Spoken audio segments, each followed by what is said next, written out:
If you look up at the Midtown Manhattan skyline, your eyes are immediately drawn to one specific structure. It does not matter how many sleek, modern, glass and steel supertalls are built around it. It is the crown jewel of New York City, a soaring Art Deco masterpiece, topped with a terrifyingly beautiful stainless steel starburst. It is the Chrysler Building. It is one of the most famous, most photographed, and most beloved buildings in the entire world. But if you actually walk through the front doors, the glittering illusion shatters. Inside this world-famous landmark, tenants have reported brown water coming out of the faucets. The revolving doors regularly jam. The elevators break down. The lobby ceiling is held together with tape. There are widespread reports of mice infestations. The building is literally falling apart from the inside out, and the financial reality is even worse. In 2008, the Chrysler Building was valued at a staggering $800 million. Today, its value has plummeted by more than 80%. The most recent owners defaulted on their payments and were legally evicted. The building is currently sitting in a state of financial purgatory, desperately looking for a buyer, but struggling to find anyone willing to take on the burden. How does the most famous skyscraper in New York City become a toxic asset? How does a building that everyone loves become a building that nobody wants to own? Let me show you inside New York's $800 million skyscraper disaster and the bizarre, century-old legal trap that is slowly bleeding it to death. To understand why the Chrysler Building is in such deep trouble today, you have to understand the sheer arrogance that created it. The origins of this building are rooted in one of the most intense, petty, and ruthless rivalries in architectural history. In the late 1920s, New York City was obsessed with the race to the sky. Everyone wanted to build the tallest building in the world. The two main competitors were former business partners who had grown to hate each other, Craig Severance and William Van Alen. Severance was designing a massive tower at 40 Wall Street in Lower Manhattan. Van Alen was hired by automotive tycoon Walter P. Chrysler to design his new headquarters in Midtown. As both towers rose into the sky, the architects constantly spied on each other, altering their blueprints in real time. When Severance realized the Chrysler Building was going to be taller, he secretly added extra floors and a lantern to 40 Wall Street, pushing it to 927 feet. When 40 Wall Street topped out in April 1930, Severance claimed the title of the tallest building in the world. But William Van Alen had a secret weapon. He had secretly constructed a massive, 125-foot steel spire inside the fire shaft of the Chrysler Building. Once 40 Wall Street was finished, Van Alen gave the order. In a single dramatic move, the massive steel spire was hoisted up through the roof and bolted into place. It took only 90 minutes. With that one move, the Chrysler Building reached 1,046 feet, easily stealing the crown. It was a triumph of ego and engineering. But Walter Chrysler made one crucial, fatal decision before the first steel beam was ever placed, a decision that would curse the building a century later. He bought the building, but he did not buy the dirt underneath it. Before we dive into the bizarre legal trap that is destroying the Chrysler Building, a quick question. Do you enjoy these deep dives into massive engineering failures, abandoned mega projects, and the hidden stories of our cities? If so, hit that subscribe button right now and turn on the notification bell. Here on MadeFor, we bring you the most fascinating, high-stakes stories behind the world's biggest structures every single week. Subscribe now using the link in the description, or just click the button below. Your support is what allows us to keep making these documentaries. Now let us look at the financial parasite that is killing the Chrysler Building.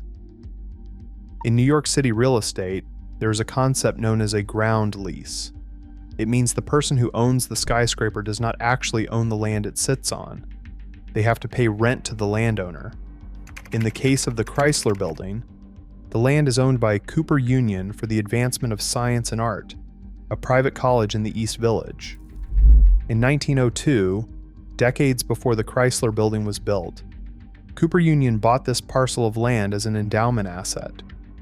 The idea was simple: lease the land to developers and use the rent money to provide free tuition for their students. For decades, this arrangement worked perfectly.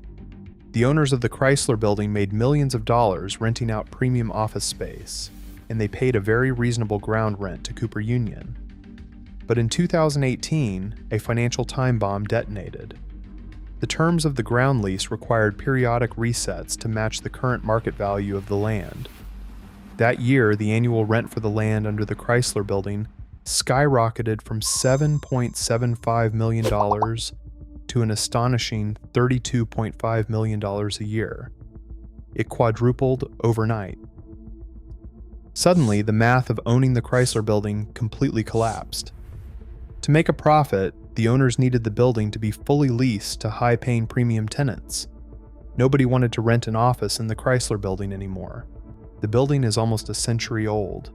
It has small windows, low ceilings, and massive structural columns that get in the way of modern open-concept office layouts. While shiny new super talls like One Vanderbilt were opening right next door, offering floor-to-ceiling glass and state-of-the-art air filtration, the Chrysler Building offered brown tap water and broken elevators. Because the owners had to pay $32.5 million a year just for the land, they did not have enough money left over to properly maintain the building. Because they could not maintain the building, premium tenants left. Because the tenants left, revenue plummeted. It was a classic real estate death spiral.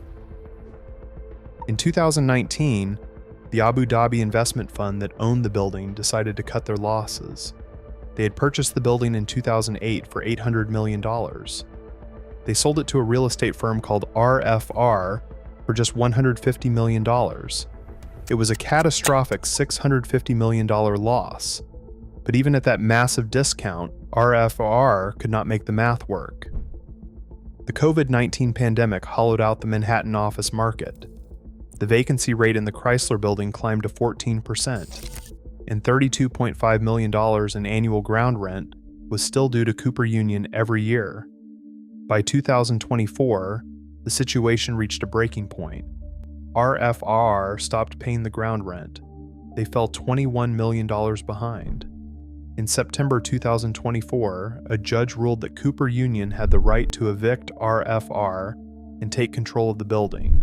The Chrysler Building was officially an orphan. Today, in early 2026, the building is sitting in a state of absolute paralysis. Cooper Union is a college, and they do not want to run a skyscraper. They are desperately trying to find a new buyer. Real estate titans like Tishman Speyer and Jeffrey Gurl are reportedly circling the property, but they are demanding that Cooper Union slash the ground rent. Because the reality is, whoever buys the Chrysler Building is not just buying a skyscraper, they are buying a massive, expensive headache. Real estate experts estimate that it will cost between $150 million and $200 million to fix the plumbing, upgrade the elevators, and bring the building into the 21st century. Because the Chrysler Building is a designated National Historic Landmark, you cannot just rip out the interior or change the facade. Every single renovation has to be painstakingly approved by the Landmarks Preservation Commission, which makes the work slower and exponentially more expensive. Some developers have floated a radical idea.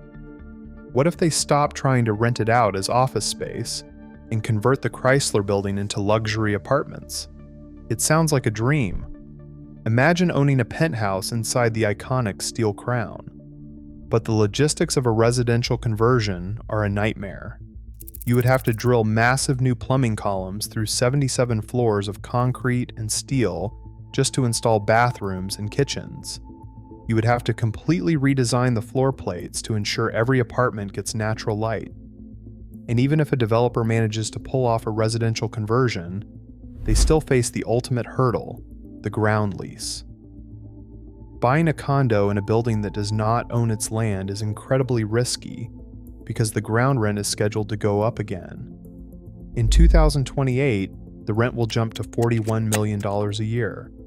By 2038, it will hit $55 million a year. That cost would inevitably be passed down to the residents in the form of astronomical monthly maintenance fees. The Chrysler Building is caught in an impossible paradox. It is too famous to demolish, too expensive to fix, and too legally complicated to easily repurpose. It is a monument to the roaring 20s that is slowly suffocating in the financial realities of the modern era. The story of the Chrysler Building proves that architectural beauty is not enough to guarantee survival. A skyscraper is not just a piece of art, it is a machine that has to generate money. When the machine breaks, even the most beloved landmark in the world can become a burden. The Chrysler Building proves that in New York City real estate, history is beautiful, but the ground beneath it is ruthless. What do you think? Should the city step in to save the Chrysler Building? Or should Cooper Union be forced to lower the rent to let a developer fix it? Let us know your thoughts in the comments below. If you enjoyed this deep dive, please hit the like button and subscribe to MadeFor. We will see you in the next video.